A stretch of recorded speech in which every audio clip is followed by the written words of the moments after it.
grouping splitting games have a lot in common with grouping in-out selection games because both game types involve dividing variables into two groups.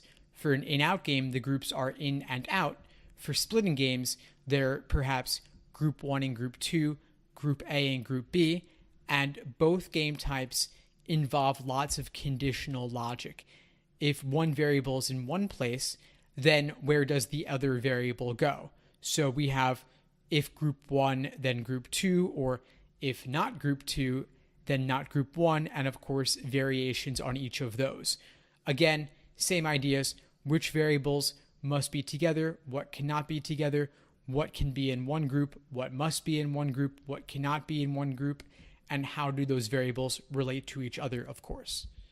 Our job for this game type is simply to determine which variables will be in one group and which will be in the other group. And here I have an example for you of what a grouping splitting game diagram might look like. Notice here that I'm using subscripts. We have if G sub H requires D sub J, then what would the contrapositive of that be? Well, if there are only two groups, let's say they're H and J, and D were not in J, what would that be? Well, if D were not in J, then D would be in H. And if G were not in H, then G would be in J. So the contrapositive of what's happening with G and D on the top diagram is what is happening with D and G on the bottom diagram. I really just included this diagram as an example, but couldn't help walking through it a little bit. I have a link to the full game and my explanation of how to solve it and how to draw this diagram linked below this video if you'd like to see the full setup and walkthrough for what a grouping splitting game might look like in practice.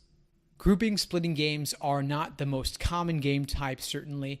They're still a really important game type to master because they hinge a lot on conditionality and on your ability to take contrapositives and thoroughly understand them. So don't miss this often neglected game type.